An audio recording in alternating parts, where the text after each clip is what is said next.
The Jackson State Tigers on the season. I tell you what, playing some pretty good football, 3-2 on the season, ranked number 4 in the coaches poll and number 3 in the media poll. In his second season as the head football coach of the JSU Tigers is T.C. Taylor, as he joins us once again on BOXTOROW. As a matter of fact, the Tigers have a game on Saturday in Mobile, Alabama, against Alabama A&M. Again, T.C. Taylor joining us here on the program. What's going on, Coach Taylor?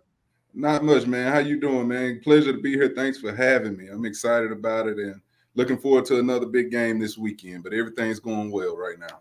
Good. I'm glad it is. And I would say so. Look, I mean, you're 3-2 on the season.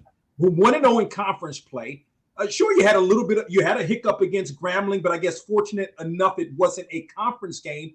Yeah. Am I right by saying that you're playing some pretty good football right now?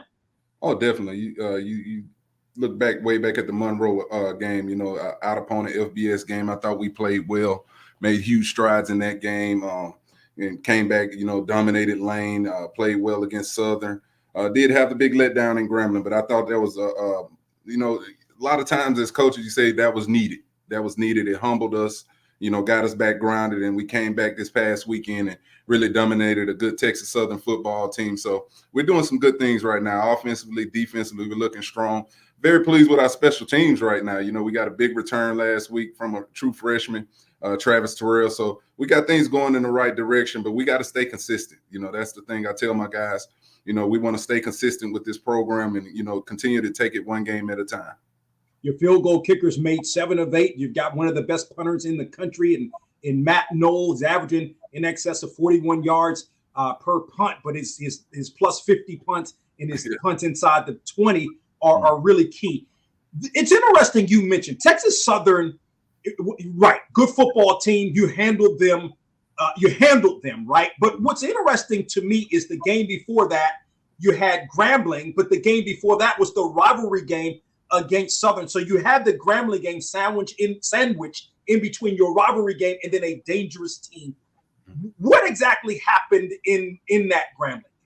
We just played uncharacteristic football. If you look at the statistics, once I saw the stats at the end of that game, I'm not gonna lie to you, I was sick to my stomach. We almost outgained them by 200 yards. We're not a team that gets penalized a lot, and we had 11 penalties in that game. And then the turnovers. The turnovers, we were up and down the field. We, led by far in explosive plays. We had a lot of explosive plays in that game, but you just can't go out there and give them 20 points off turnovers for as an offense. And that's what I thought the difference in that game, the penalties. And our defense did let them score the first 2 drives of that football game, but after that, they were stellar. Week in, week out, they get after opponent's offense. And they did it in that game, but we didn't give them what we needed to for as an offensive, football team in that weekend, as far as the turnovers and stuff. And then again, I've been harping on the penalties. The week before we played Southern, I don't think we had 3 penalties in that game, maybe 4. Then to come back and turn around and get 11 penalties, that was the difference in the game. But we did everything we wanted to do with the game plan. Everything was there. It's just the turnovers in that football game and the penalties. So you were at Grambling, at Texas Southern. What was the message? What was the message to the team after the loss to Grambling to regroup to play a good Southern team or a good Texas Southern team? Yeah, anytime after a loss, you try to go see why you lost that football game, and that was the emphasis going into that Texas Southern week. Again, we got to take care of the football. We do ball security drills every day here as a program. We practice taking away the football on our defense, but we really started to emphasize it more to the players. We put on the far as a cut up of those penalties, each and every one of them, and we not so much as beat the players down about it. Let's correct it this week and watch what this football game, the outcome of this football game will be. That the voice, of course, of T.C. Taylor. He's the head football coach at Jackson State in his second season as he joins us here on BOXTOROW. You had been playing a 2-quarterback system, Jacoby and Morgan, Cameron, McCoy. I know that McCoy had some injuries the last couple of weeks. Did Jacobian perhaps, because he played the entire game, did he perhaps separate himself as the clear starter for you moving forward? Yeah, I think he solidified himself this past weekend. And let me say, he's been playing good football all year. He did have the game against Grambling where he threw the pick six, and he just threw an interception, and he had the fumble return for a touchdown snap he should have caught. But I called him in after that, and I told him, I said, listen, in order for this football team to be successful, we gotta, you gotta lead us there. We had a great meeting that Sunday after that game. We met for about an hour and a half, and just talked about, a bunch of stuff other than football, what he wanted out of this. And I told him, I said, we're going to put this team on your shoulders. He went out against Texas Southern and played lights out. He did. He had a great football game. He had a great practice leading up into that game, too. He did have the one turnover in there where he didn't protect the football, had a strip fumble right there. But other than that, he was explosive in that game.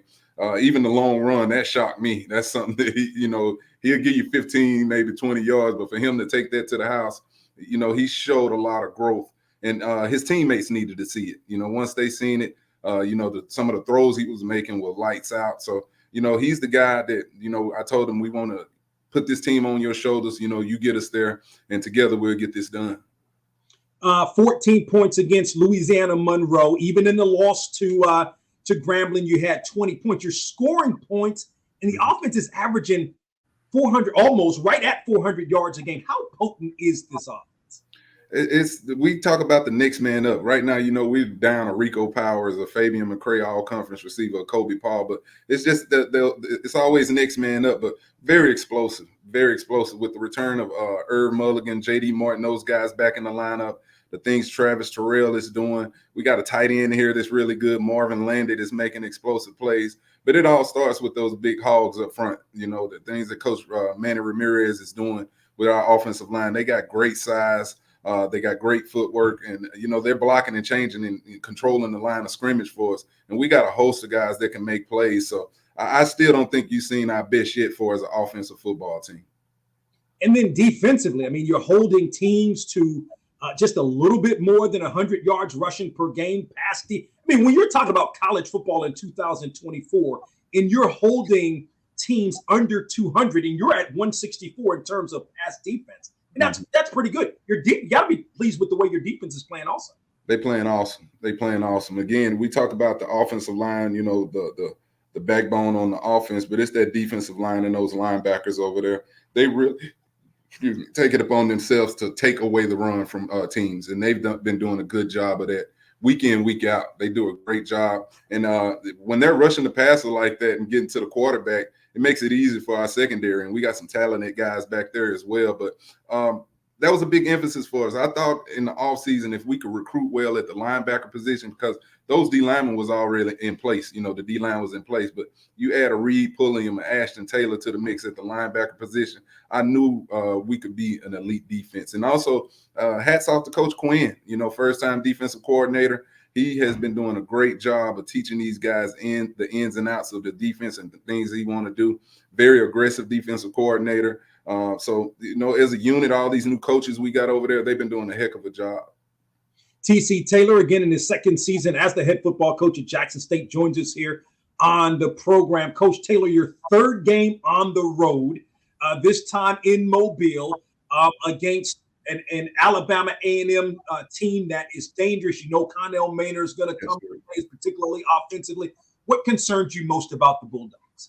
They got an explosive offense. They do. The quarterbacks, they play about three different guys, but they can really throw the football around. They're always talent. This at the receiver position. They always have some guys that are talented there, and they got a big offensive line. This is going to be a real challenge for our defensive line, the group we were just talking about. They got some size at, both tackle positions, the guard, center. They're really big guys. So we want to see how well they can move. Defensively, they got some guys on the defensive line that has good size, runs well, two linebackers that I think they can really play. And then you just talked about it. They got a well-established head coach. Donal Ware is a winner. He's always been a winner. So he's going to have those guys fired up. The good thing I'd like about it, though, it's a neutral site. It's a neutral site down in Mobile. So we're looking forward to it. And this will be, I think, year 3 or 4 for this, the Gulf Coast Challenge. So we're excited about it. I look forward to the matchup. But I know Coach Maynard, though, he'll have them ready to play, and he'll have a few tricks up his sleeve. What did you learn last year maybe about yourself as the season went on? 7-4. That's a winning record. It's a solid season. Last year, as a first-year head coach, that you now carried into this second season? If I just keep going about it the way that I started, we're going to be okay as a program. We're continuing to build this program. We continue to recruit as a high level. What people already know, we lost a lot of coaches off last year's team and players. I had to go out and revamp the coaching staff, and myself, Coach O, did a great job of revamping this coaching staff. Very excited about the staff we have in place. But sky's the limit. We're growing. We're a growing program. You think back to that year one, I was hearing a lot about all the players that we lost. And for us to come out that first year and be competitive the way we were right there in a lot of football games. And our goals were to go play in a Celebration Bowl, win a SWAC championship. No different this year, but we're steady building, we're steady recruiting at a high level, and we got this thing going in the right direction. Do you talk with or still talk with Coach Sanders by chance? We text. I know a couple weeks ago I texted him, good luck on the game. He responded right back. It's more in the off season though. This time of the year is kind of tough. With he got a lot of pressure on him over there to get things done. He having a great season, and vice versa here. You know how the Jackson State Army is here. So just tough to get on the phone as much, but we do send texts every once in a while. In the off season, we'll try to get together and get some fishing done again. Yeah, no doubt. I know you relish in that challenge. Last thought, what does it mean to be the head football coach, having the success that you're having so far at your alma mater? It means everything. It means everything to I walk these same halls. I played on at the vet like these guys, and I remind them that all the time.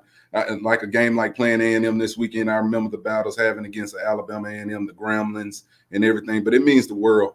That's why I just want to continue to grow this program in the right way. And I understand the responsibility for success. These fans do an awesome job of supporting us here. Our AD, Ashley Robinson, is one of the best in the country. Our new president, President Thompson, does a great job with us, getting us the things we need to be successful. And that's the challenge for me. If I got that kind of support, and we're recruiting the type of players we're recruiting, getting the right coaches in here, we're going to continue to be successful. TC Taylor again in his second season as the head football coach at Jackson State. He joins us here on Box to Row. The Tigers are on the road in a classic game on Saturday in Mobile, Alabama, against Alabama A&M. Coach Taylor, as always, appreciate the time. Continued success to you and the Tigers. Thank you. I appreciate it, man. It means a lot. Thanks for having me. Absolutely. All right, you got it. Appreciate you. All right. All right, be easy. All right, you too. All right, thanks. Yep.